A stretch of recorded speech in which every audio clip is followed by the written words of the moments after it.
अस्सलाम वालेकुम, मैं हूं निम्रा सुहेल। आप देख रहे हैं अलग न्यूज। तारिक मतीन हमारे साथ हैं। इमरान खान के लिए बड़ी खुशखबरी आ गई है और उनको आज 2 बड़ी कामयाबियां मिली हैं और साइफर केस में उनको बहुत बड़ा रिलीफ मिला है। उनकी जमानत मंजूर हो गई है। नहीं, ऐसे नहीं कहते। कहते हैं साइफर केस का प्रोग्राम तो बढ़ गया। प्रोग्राम तो बढ़ गया, ठीक है ना। तो हुआ ये कि जो साइफर केस है, इमरान खान कौन है? इमरान खान गद्दार है। इमरान खान कौन है? इमरान खान वो है जिसने मुल्क के राज फाश कर दिए, अवाम को सुना दिया। इमरान खान कौन है? इमरान खान वो है जिसने पाकिस्तान के दीगर मुमालिक से ताल्लुकात खराब कर दिए। इमरान खान कौन है? जिसने पाकिस्तान के राज ऐसे फाश किए कि दीगर मुमालिक को और पाकिस्तान की दुश्मन कुव्वतों को फायदा पहुंच गया।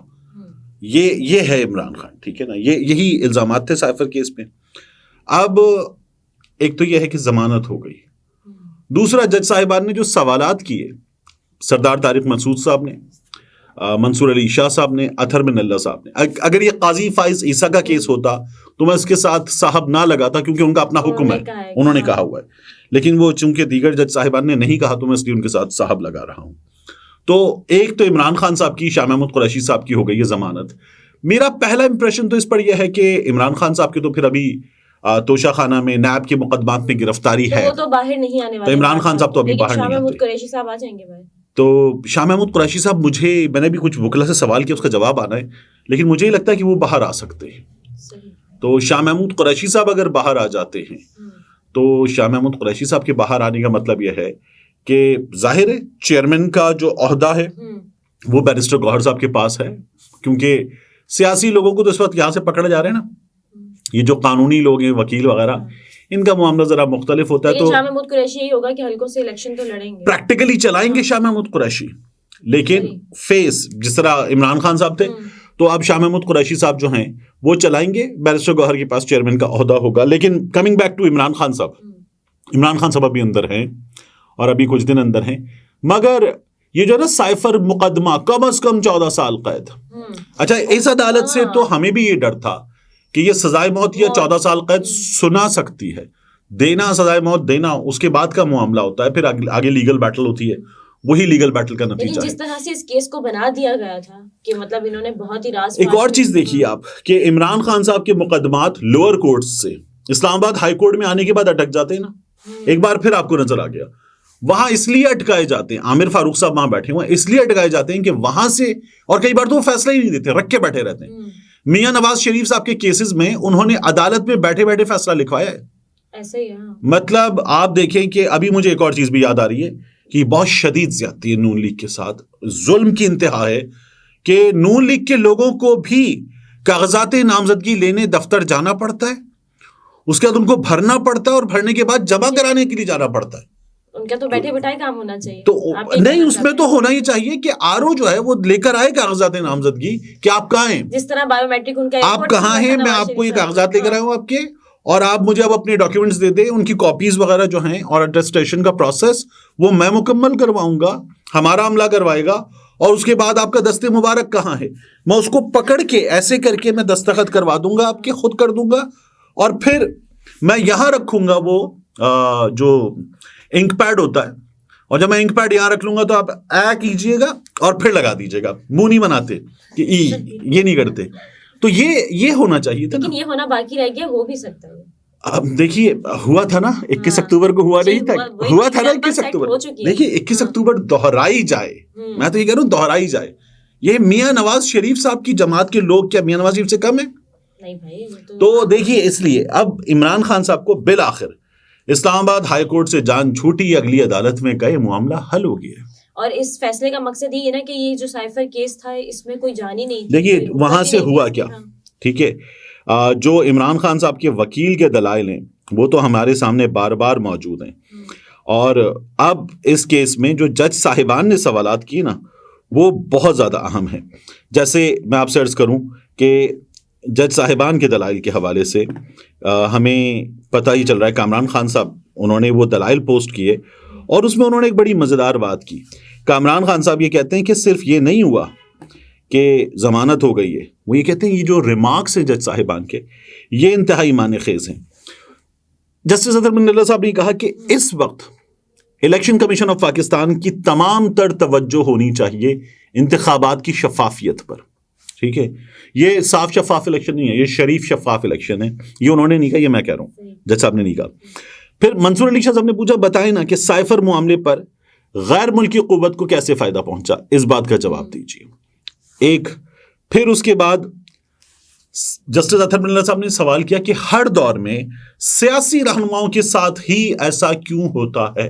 और ये एक बहुत बड़ा सवाल है कि ये हकीकत देखिए हमारे यहाँ इससे पहले भी और उसके बाद भी वज़राए आज़म जो हैं वो ऐसे करके फारिग चल निकल वाला काम होता है। और फिर उसके बाद जो है ये भी पूछते हैं अतहर बिन साहब, क्या निगरां हुकूमत ने जमानत की मुखालिफत करने की हिदायत की है। तो ये जो निगरां हुकूमत है ये अभी भी, जब केस था ना फौजी अदालतों का, तब भी ये फरीक बन के आ गए थे। तो मेरा ये जो, लेकिन क्या निगरां हुकूमत के पास इतने राइट्स होते हैं? भाई राइट्स निगरां हुकूमत का एक मैंडेट है, और वो मैंडेट है इलेक्शन करवाना और घर जाना।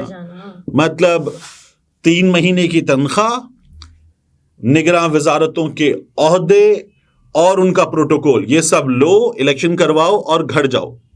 यही होता है ना फाद मुस्तफा के शो में, यही होता है ना कि ये सारे तोहफे, 2 तोले सोना, ये सब लो, डिब्बा छोड़ो और घर जाओ। लेकिन यहाँ तो निगरां सेटअप बैठ चुका है ना, फरवरी तक तो कम से कम। देखिए लेकिन निगरां सेटअप चले बैठ भी गया ना, वो इस वक्त अपने मैंडेट से आगे आकर एक सियासी जमात के खिलाफ बाकायदा केसेस बना रहे हैं और उनमें वो पार्टी बन के बात कर रहे हैं।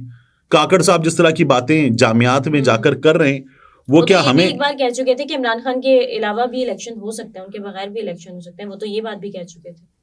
देखिए बात ये है कि काकड़ साहब के बगैर भी तो इस वक्त निगरां वजारत उस्मा चल रही है ना। उनका ये ख्याल है कि वो निगरां वजीर आजम है, लेकिन उनके बगैर भी चल रही है ना, तो बस उनको फिर ऐसे ही लगेगा। लेकिन अब आज जिस तरह साइफर केस में इमरान खान को जमानत मिल गई है, तो इससे ये अंदाजा नहीं होता कि बाकी केसेस इससे देखिए क्या क्या अंदाजा होता है। इससे अंदाजा क्या होता है, साइफर केस फारिग, ठीक है। साइफर केस में अब तक इस्लामाबाद हाई कोर्ट का और इस अदालत का और निगरां हुकूमत का जितना लगाया हुआ जोर था वो जोर भी फारिग, ठीक है। फिर उसके बाद जो साइफर केस के हवाले से नून लीग का मचाया हुआ शोर था, वो शोर भी फारिग। और इमरान खान साहब के हवाले से ये तमाम चीजें जो हुई हैं, इनमें इनके मुखालिफिन ने जो कुछ किया, ये उन सब की शिकस्त, उनके मुंह पे मारा ये वापस। तो एक बात। दूसरा, अब आ जाइए इससे आगे, इमरान खान साहब तो खैर बाहर नहीं आ रहे, ठीक है ना। अब एक और कामयाबी मिली पाकिस्तान तहरीक इंसाफ को आज। वो कामयाबी मिली, ये लोग गए हैं सुप्रीम कोर्ट के हमें लेवल प्लेइंग फील्ड दी जाए। आज वैसे आखिरी दिन था, तो उस आखिरी दिन पर अब ये जो कागजाती नामजदगी जमा कराने का वक्त है, इसमें 2 दिन का इजाफा हो गया, ठीक है। और इसके साथ साथ आज एक केस का और फैसला आने जा रहा है, वह है बल्ले का मामला।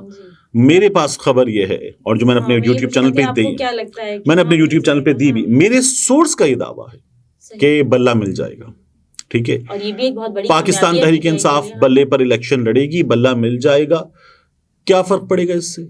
खाक ये जो आरओ के दफ्तर के बाहर पुलिस है, अंदर जाते हुए पुलिस, अंदर पुलिस, अंदर से बाहर आते हुए पुलिस, कागजात नामजदगी लेकर जाते हुए पुलिस, बैंक में पैसे जमा कराते हुए पुलिस, और अगर आप ये सब कुछ कर भी लें तो आपके घर पे पुलिस, आपके तजवीज़ कुनिंदा के घर पे पुलिस, तायीद कुनिंदा के घर पे पुलिस, उसके अलावा जो सड़क पे लुट रहे, मर रहे, मार रहे, उनके लिए पुलिस नहीं है हमारे पास। हमारे पास इस वक्त पुलिस है तो पाकिस्तान तहरीक इंसाफ के इलेक्शन के लिए पुलिस है, ठीक है ना। और ये कौन कर रहा है? वो काकड़ साहब कल मंसूर अली खान को बैठे हुए इंटरव्यू दे रहे थे, वो कहते हैं नहीं कोई वायलेशन नहीं हुई, कोई बड़ी चीज होगी तो पता चलेगा। नहीं, इंडिविजुअल्स के साथ हुआ होगा तो इलेक्शन कमीशन से कहेंगे देख ले, उनको नजर ही नहीं आ रहा मतलब होता। बंदा पूछे कि भाई आप हैं, मतलब क्या युगोस्लाविया के निगरां वजीर आजम है, आप होनोलुलु के निगरां वजीर आजम है, आप हैं कहाँ के, मतलब इसी सरजमीन के, इसी मुल्क के। अब आप अगर एक चीज देखें कि पाकिस्तान तहरीक इंसाफ के साथ क्या हो रहा है, रिटर्निंग ऑफिसर PP 42 मंडी बहाउद्दीन, साबिक MPA चौधरी साजिद अहमद खान भट्टी, उनके कागजात वसूल करने से इनकार कर दिया। मतलब भाई क्यों, आप कागजात ले लें, उसके बाद उनकी जांच पड़ताल होगी, वो मरहला बाद का होगा, उस पर एतराज आएगा, इनकार कर दिया। जमा करने से पहले भी ये खौफ है, तो बाद की बात तो फिर बाद में देखेंगे। देखिए, जिला सदर तहरीक इंसाफ मलिक बहावलपुर मलिक असगर जोया, उनके घर में रात में फिर पुलिस पहुंची और भारी नफरी ने रेड किया और घर का कीमती साजो सामान तोड़ दिया। फिर इसके बाद आप मजीद देखें, उस्मान डार की वालदा साहिबा रेहाना इम्तियाज डार साहिबा, वो पहुंची अपने कागजात नामजदगी जमा कराने, ठीक है। उससे थोड़ी देर पहले ख्वाजा आसिफ साहब के उसी जगह कागजात नामजदगी जमा हो गए और जो आरओ साहब थे उन्होंने वो कागजात नामजदगी वसूल कर लिए। उसके बाद रेहाना आपा गई और वहां पे आरओ साहब जो थे वो उठ के चले गए। अब वो बैठे हुए हैं।